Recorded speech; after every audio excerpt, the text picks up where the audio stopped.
Avec moi, Flaubert Vuillier, Bien dans son job, pour répondre à cette question. Cher Flaubert, vous avez créé la manufacture RH et ce podcast, 13e mois MOIS. Exactement. RH, avec le négociateur Combalbert. Je crois, le dernier invité, oui, Laurent Combalbert. Laurent de Combalbert, négociation en entreprise. Ancien négociateur du RAID. Vous vous posez cette question et vous allez tenter d'y répondre. Grave ou pas grave de refuser une promotion ? Déjà, je serais tenté de dire qu'il y a de plus gros problèmes dans la vie que de refuser une promotion. Ça va, il faut tout remettre à sa place. Non, pas grave. Une promotion, déjà, c'est une option. C'est pas une obligation. On ne nous met pas un pistolet sur la tente en nous disant sinon, c'est que c'est... Le jeu c'est que c'est pas clair. Le jeu n'est pas le même. Non, c'est pas grave. Après, ce qu'il faut voir, c'est que dans la vie, une carrière professionnelle, on la voit toujours en mode ascenseur. Si je devais prendre une image, c'est l'image de l'ascenseur. Oui, c'est vrai. Il y a du monde devant l'ascenseur, là, on pousse, on va absolument monter dedans, mais au final, c'est pour aller où ? C'est l'ascenseur qui va m'amener à l'endroit où je veux aller ? Est-ce que c'est le bon moment pour moi de prendre cet ascenseur ? Si c'est pas le bon moment, c'est un acte de lucidité, voire de courage, que de dire non, je vais refuser cette promotion. Mais vous avez été DRH avant de créer la manufacture, vous avez été DRH, vous avez eu des interlocuteurs. Comment vous réagissiez, en toute honnêteté, quand ils vous disaient non, cette promotion ne m'intéresse pas ? Alors déjà, je n'ai pas été le seul, puisque j'ai vu une étude qui disait que 57% des DRH ont déjà rencontré cette situation avec un collaborateur qui dit non. Ouais. Bon. Moi, j'ai une image en tête, un vécu d'une collaboratrice à qui on voulait donner un centre de profit, la nommer directrice d'un centre de profit. Sa patronne est allée la voir et la collaboratrice a refusé. Sa patronne est allée la voir un peu avec ses biais à elle, sa façon de voir les choses. Ok, je vais donner une augmentation, c'est un poste de directrice, elle va le prendre parce qu'elle voyait les choses comme ça. Logique. Elle l'a un peu bâclé, on va dire. La collaboratrice a refusé parce que c'était pas son moment à elle. Elle vivait autre chose, elle n'en avait pas envie. Elle a évolué après, mais pas sur ce poste-là. Et c'était pas le moment où il fallait... C'était pas le moment. Et après, il y a des choix de vie aussi. Il y a des moments... C'est aussi ce qui fait que je suis assez confiant sur le futur des RH par rapport à l'IA. Il faut avoir tout ça en tête. Il faut sentir ces choses-là. C'est de l'humain, c'est du relationnel.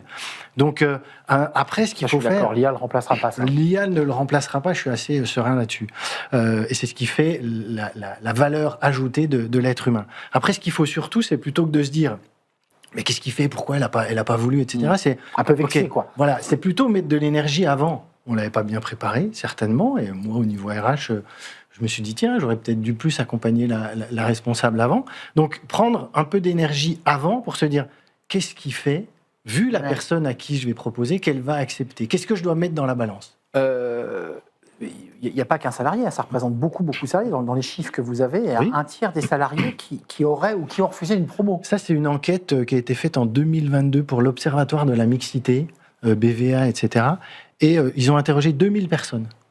Et un tiers de ces 2000 personnes ont dit « Moi, j'ai déjà refusé une promotion ».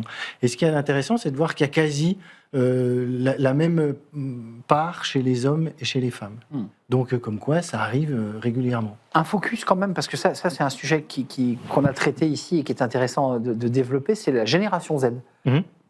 Un peu rétive, elle aussi, qui dit non, moi je veux pas être manager, je veux pas être chef. 50% de cette génération dit j'ai pas envie d'un poste en middle management. Ils sont, je crois, 70% à avoir une mauvaise image de ces postes-là. Mais en fait, quand je viens de dire les mots mauvaise image, c'est aussi qu'est-ce qu'on renvoie comme image quand on est à un poste du dessus.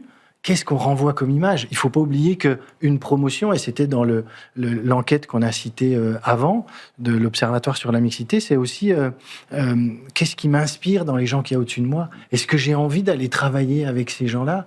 Est-ce que j'ai envie de me donner auprès de ces gens-là ? Quelles sont les valeurs ? Et on est vraiment au cœur de tout ça quand on parle d'une promotion. D'où le fait, au risque de se répéter, qu'il est important, lorsqu'on réfléchit à une promotion, ou à confier ou à donner une promotion, de finement la préparer avec le manager, la RH ou le CEO, si c'est lui qui pilote le projet. On est d'accord ? C'est très important. On est déjà dans un acte de management. Faire la proposition, c'est un acte de management. Donc, il faut prendre le temps avant, plutôt que de se dire après, ah là là, alors bon, on peut faire un retour d'expérience en se disant qu'est-ce qui n'a pas fonctionné. Mais surtout, c'est avant, qu'est-ce qu'on met dans le poste ? On va le proposer à Stéphanie.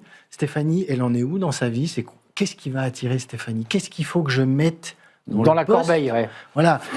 Si il y a que de la politique à faire, c'est pareil. C'est des choses qui repoussent les gens de se dire mais qu'est-ce que je vais aller faire un cran plus haut, à faire de la politique, à me donner corps et âme pour ça. D'autant que ceux qui sont en bas et qui vont avoir la promotion voient quand même le manager qui travaille 2 fois plus. Ben, c'est l'image qui Ouais. renvoie. Il y a une enquête qui disait 77% des managers, je crois que ces chiffres-là, Ouais, 77. disent qu'ils travaillent plus, beaucoup plus après avoir été nommé manager qu'avant. Donc c'est un repoussoir, enfin, je veux dire, c'est pas... Bah surtout quand si on est sur un poste à vocation managériale, surtout si on lui dit tu continues de faire ce que tu faisais et en plus on te donne une équipe. Et Donc, souvent, tu on vas te dit, on te manager en demandera plus. dans un an, en fait. Oui, on verra ce que tu Non, mais vas ça donner. arrive quand même, Mais ça. donc, pour répondre à votre question, l'image que renvoie le manager, ben, c'est la meilleure publicité ou pas pour les équipes en dessous, se dire j'ai envie de prendre un poste et j'ai envie d'évoluer. Et comme pour clouter peut-être, l'IA ne remplacera pas la manière, la psychologie qu'on peut avoir lorsqu'on amène une promotion. Si c'est mal vendu, mal posé, on a l'impression que c'est pas une promotion, mais une sanction.